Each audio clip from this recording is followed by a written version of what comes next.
क्या आपने कभी सोचा कि अमेरिका में बैठा अगर एक बैंक छींकता है तो पूरी दुनिया को जुकाम क्यों हो जाता है? क्यों हर देश की अर्थव्यवस्था डॉलर के एक इशारे पर नाचती है? कागज का एक टुकड़ा जिस पर इन गॉड वी ट्रस्ट लिखा है वो पूरी दुनिया का भगवान कैसे बन गया? आज हम इतिहास के उन पन्नों को पलटेंगे जहां चालाकी, जंग और कूटनीति ने मिलकर डॉलर को दुनिया की सबसे बड़ी ताकतवर करेंसी बनाया। तैयार हो जाइए the rise and fall of dollar की एक धमाकेदार विश्लेषण के लिए। कहानी शुरू होती है 1944 में। दूसरे विश्व युद्ध के खात्मे के वक्त दुनिया तबाह थी, लेकिन अमेरिका के पास दुनिया का 70% सोना यानी गोल्ड कलेक्टेड था। न्यू हैम्पशायर के ब्रिटेन वुड्स में 44 देश मिले। वहां एक समझौता हुआ, दुनिया की हर करेंसी डॉलर से जुड़ेगी और डॉलर सोने से जुड़ेगा। अमेरिका ने वादा किया कि आप हमें $35 दो तो हम आपको 1 औंस सोना देंगे। पूरी दुनिया ने भरोसा कर लिया और डॉलर बन गया दुनिया की रिजर्व करेंसी। लेकिन असली खेल तो अभी शुरू होना था। 1970 आते आते अमेरिका ने वियतनाम युद्ध में इतना पैसा बहाया कि उसके पास सोने से ज्यादा डॉलर छप गए। जब दूसरे देशों ने अपना सोना वापस मांगा तो 15 अगस्त 1971 को राष्ट्रपति रिचर्ड निक्सन ने दुनिया को हिला दिया। उन्होंने कहा, अब हम डॉलर के बदले सोना नहीं देंगे। रातों रात डॉलर सिर्फ एक कागज का टुकड़ा रह गया जिसकी अपनी कोई वैल्यू नहीं थी। दुनिया ठगी रह गई, लेकिन अमेरिका के पास एक और मास्टर प्लान था। उसे कहते हैं petro dollar. Petro dollar America की सबसे बड़ी चाल थी।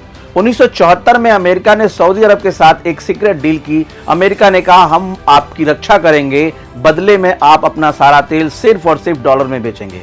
तेल दुनिया की जरूरत थी और तेल खरीदने के लिए अब हर देश को डॉलर चाहिए था। यहीं से शुरू हुई डॉलर की तानाशाही, जिसने हर देश को डॉलर जमा करने पर मजबूर कर दिया।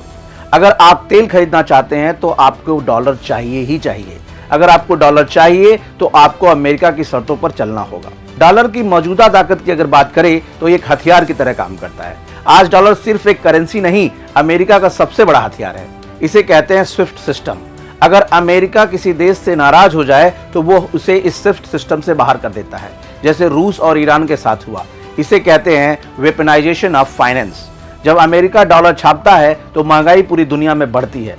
इसे ही एग्जॉर्बिटेंट प्रिविलेज कहा जाता है, जहां अमेरिका बिना किसी डर के कर्ज लेता है क्योंकि उसे पता है कि पूरी दुनिया को उसके डॉलर की जरूरत है। अब बात कर लेते हैं वर्तमान स्थिति की। दोस्तों, 2026 की हकीकत बदल रही है। दुनिया अब इस गुलामी से थक चुकी है। ब्रिक्स देश यानी ब्राजील, रूस, भारत, चीन, दक्षिण अफ्रीका अब अपनी खुद की करेंसी या लोकल करेंसी में व्यापार कर रहे हैं।